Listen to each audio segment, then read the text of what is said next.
নমস্কার বন্ধুরা, অমর গল্পগাথায় আপনাদের সকলকে স্বাগত জানাই।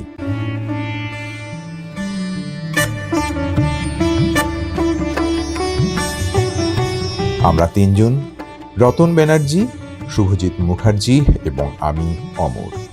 আমরা মধ্য মাহেশ্বর ট্রেক করে তারপর যাই ভারতের সর্বশেষ গ্রাম মানাহ গ্রাম। সেখান থেকে বসুধারা জলপ্রপাত এবং তারপর বদ্রী নারায়ণ দর্শন করে এখন আমরা চলেছি পঞ্চকেদারের পঞ্চমতম কেদার কল্পেশ্বর বা কল্পেশ্বর মহাদেব দর্শন করতে।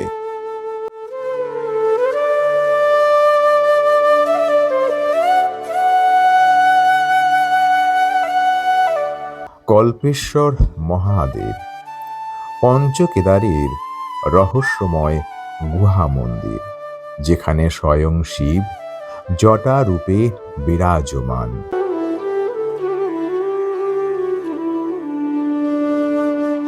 হিমালয়ের বুক চিরে বয়ে চলেছে অলকানন্দা ও তার অসংখ্য উপনদী। চারিদিকে তুষার ঢাকা পর্বত শ্রেণী, ঘন দেবদারুর বন, ঝর্ণার কলকল ধ্বনি আর অপার্থিব নীরবতা। এরই মধ্যে লুকিয়ে রয়েছে এমন এক শিবধাম, যেখানে পৌঁছনো মানেই যেন আত্মার সঙ্গে মহাদেবের মিলন।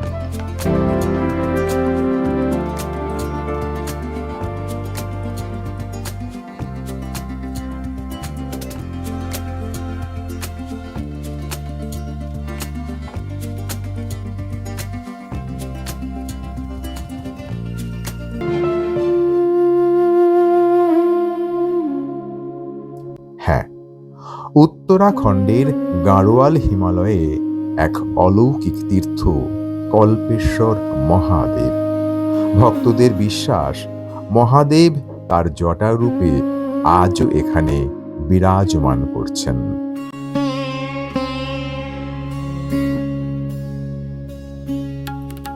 কেন এই স্থান এত রহস্যময়? কেন সারা বছর এখানে পূজা হয়?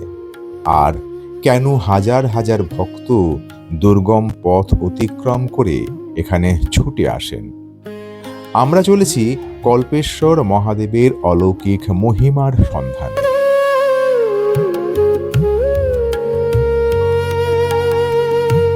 কল্পেশ্বর পৌঁছানোর জন্য প্রথমে যেতে হয় উত্তরাখণ্ডের হেলাং নামক জায়গায়। হেলাং থেকে সড়ক পথে পৌঁছানো যায় উর্গম ভ্যালি বা উর্গম ভিলেজে। সেখান থেকেও ৩-৪ কিলোমিটার পথ অতিক্রম করে পৌঁছতে হয় মন্দিরের কাছে।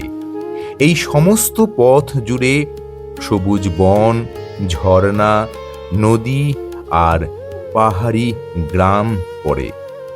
দূর থেকে হিমালয়ের এই মনোমুগ্ধকর দৃশ্য যতটা সুন্দর, কাছে এলে বোঝা যায় এই পথ সত্যি কতটা দুর্গম। আমার মতে কল্পেশ্বর যাবার এই রাস্তায় শেয়ার গাড়ির থেকে প্রাইভেট গাড়িতে যাওয়া সুবিধাজনক। তবে অভিজ্ঞ ড্রাইভার যেন অবশ্যই হয়, কারণ এই রাস্তায় সারা বছর ধরে কোনো না কোনো পাহাড়ি ধস লেগেই থাকে। পাহাড়ের ওপর থেকে ঝুরঝুরে পাথর যে কোনো সময়ে আচমকা গড়িয়ে আসতে পারে। আমাদের যাওয়ার সময় ঠিক সেই রকমই অভিজ্ঞতা হলো। তাই আমাদের গাড়ি দাঁড়িয়ে পড়ল এবং আমরা বেশ কিছুটা সময় দাঁড়িয়ে রইলাম বা আটকে পড়েছিলাম।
সমুদ্রপৃষ্ঠ থেকে প্রায় 2200 মিটার উচ্চতায় উত্তরাখণ্ডের উর্গম উপত্যকায় গভীরে অবস্থিত কল্পেশ্বর মহাদেব।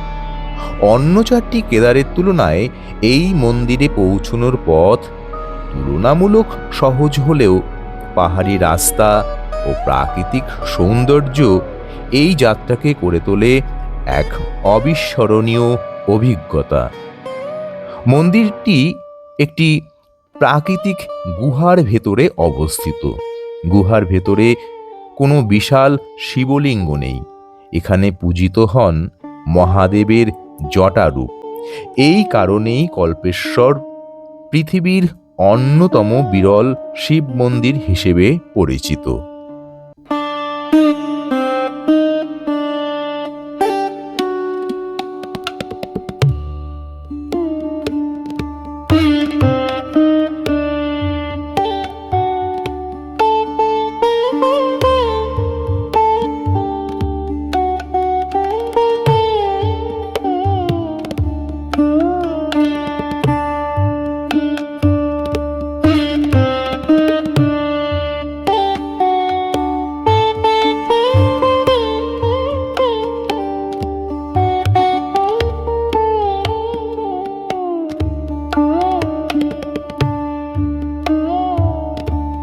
উর্গম উপত্যকায় পাহাড়ের কোলে যে সমস্ত ছোট ছোট গ্রাম রয়েছে এবং তার প্রাকৃতিক সৌন্দর্যের দৃশ্য আপনাকে মুগ্ধ করবে, সেই দৃশ্য দেখতে দেখতে আমরা পৌঁছে গেলাম প্রায় মন্দিরের সামনে।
মন্দিরের সামনের প্রাকৃতিক দৃশ্য খুবই সুন্দর।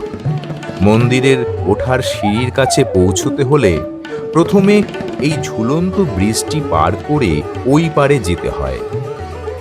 ব্রিজের একপাশে অবিরাম ঝরে চলেছে একটি ঝর্ণা এবং নিচ দিয়ে বয়ে চলেছে একটি নদী।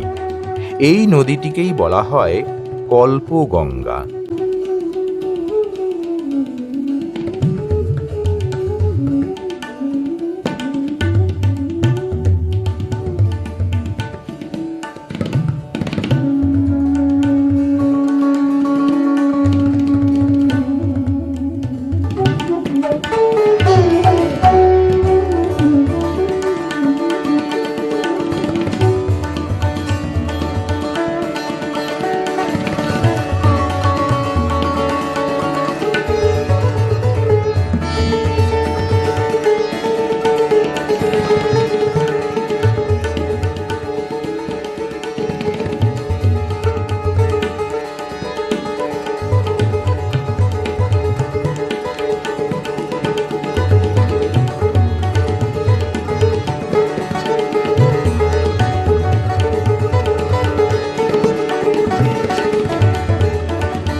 কল্প শব্দের অর্থ যুগ বা সৃষ্টিচক্র।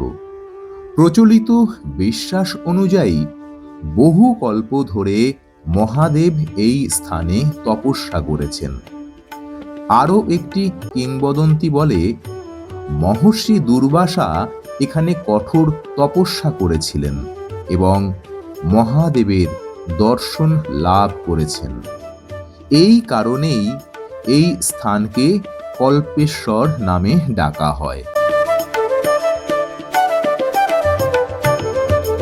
পঞ্চকেদারের মধ্যে একমাত্র কল্পেশ্বর মন্দিরই সারা বছর খোলা থাকে। ভারী তুষারপাত হলেও ভক্তদের জন্য পূজা কখনো বন্ধ হয় না।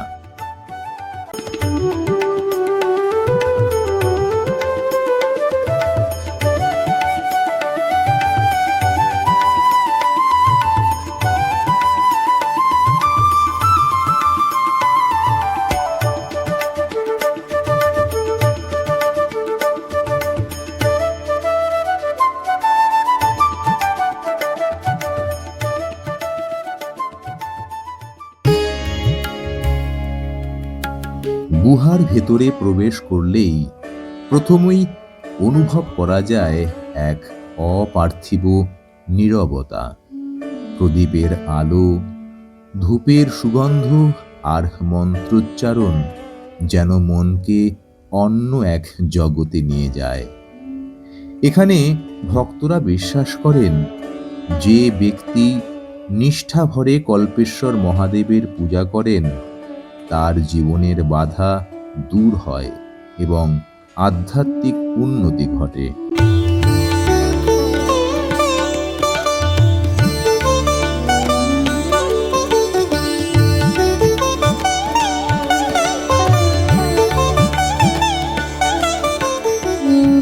শিবরাত্রিতে এখানে হাজার হাজার ভক্তের সমাগম ঘটে। শ্রাবণ মাসের প্রতিদিন বিশেষ রুদ্রাভিষেক এবং মহাদেবের পূজা অনুষ্ঠিত হয়। স্থানীয় মানুষদের কাছে কল্পেশ্বর কেবল একটি মন্দির নয়, তিনি তাদের রক্ষাকর্তা দেবতা।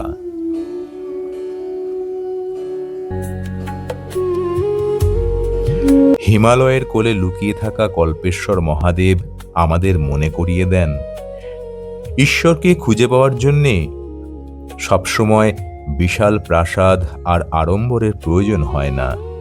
কখনো কখনো একটি ছোট্ট গুহাই হয়ে ওঠে স্বয়ং মহাদেবের আবাস। যদি কখনো উত্তরাখণ্ড ভ্রমণে আসেন তাহলে কল্পেশ্বর মহাদেব দর্শন করতে ভুলবেন না। হয়তো সেই নীরব গুহার ভেতরে আপনিও অনুভব করবেন এমন এক শক্তি যা ভাষায় প্রকাশ করা যায় না। ওং নমঃ শিবায়। ভিডিওটি যদি আপনাদের ভালো লাগে তাহলে অবশ্যই লাইক করুন, শেয়ার করুন এবং এই চ্যানেলটি সাবস্ক্রাইব করতে ভুলবেন না।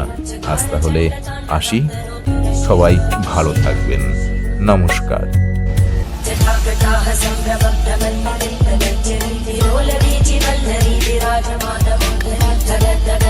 Jagad